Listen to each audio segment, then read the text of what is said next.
ಈಗಲೂ ಹೇಳ್ತಾ ಇದ್ದೀನಿ, ಈಗ ಆಗ್ತಾ ಇರೋದು ಸರಿ ಇಲ್ಲ. ಇಲ್ಲಿಗೆ ನಿಲ್ಲಿಸ್ಬಿಡೋಣ ಪ್ಲೀಸ್.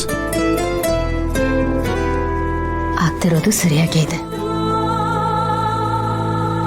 ಈಗ ಯಾವುದನ್ನು ಚೇಂಜ್ ಮಾಡೋಕ್ಕಾಗಲ್ಲ. ಈಗ ನೀವು ಹೀಗೆ ಹೇಳಿದ್ರೆ ಹೇಗೆ? ಜಾಸ್ತಿ ಇದ್ರ ಬಗ್ಗೆ ಯೋಚನೆ ಮಾಡಬೇಡಿ. ಪ್ರಪಂಚದಲ್ಲಿ ಯಾವ ಗಂಡನಿಗೂ ಇಂಥ ಸ್ಥಿತಿ ಬಂದಿರಲ್ಲ. ಹೆಂಡ್ತಿನ ಮುಂದೆ ನಿಂತು ಗಂಡನಿಗೆ ಇನ್ನೊಂದು ಮದುವೆ ಮಾಡ್ತಾ ಇದ್ದಾಳ. ಇದಕ್ಕೇನು ಖುಷಿ ಪಡಬೇಕು ಅಳಬೇಕು ಒಂದು ಗೊತ್ತಾಗ್ತಾ ಇಲ್ಲ. ದುಃಖ ಯಾಕೆ ಪಡಬೇಕು? ನೀವು ಯಾವುದು ನನ್ನ ವಿರುದ್ಧವಾಗಿ ಏನು ಮಾಡ್ತಿಲ್ವಲ್ಲ, ನಾನು ಆಸೆ ಪಟ್ಟದನ್ನೇ ಮಾಡ್ತಿದ್ದೀರ. ಜಾಸ್ತಿ ಇದ್ರ ಬಗ್ಗೆ ಯೋಚನೆ ಮಾಡಿ ತಲೆ ಕೆಡಿಸ್ಕೋಬೇಡಿ, ಎಲ್ಲ ಸರಿ ಹೋಗುತ್ತೆ. ಏನು ಸರಿ ಹೋಗಲ್ಲ ಭೂಮಿಕಾ. ನನ್ನ ಒಳಗಡೆ ಏನಾಗ್ತದೆ ಅಂತ ನನಗೆ ಗೊತ್ತು. ನಿಮ್ಮ ಒತ್ತಾಟ ನನಗೆ ಅರ್ಥ ಆಗುತ್ತೆ. ಸ್ವಲ್ಪ ಟೈಮ್ ಕೊಡಿ, ಆಮೇಲೆ you will get used to it.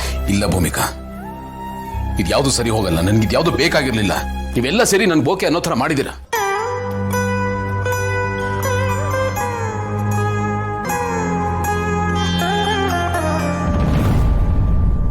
ಒಂದು ನಿಮಿಷ ಇರಿ.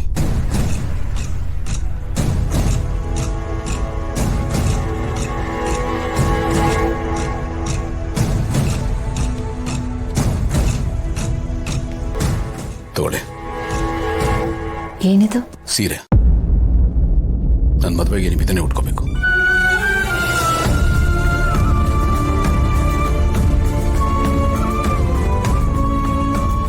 ಗೆಳೆಯ,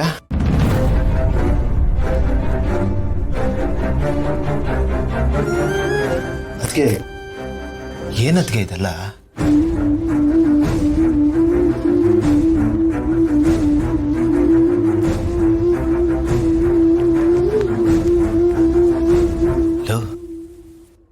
ಏನು ಇದೆಲ್ಲ?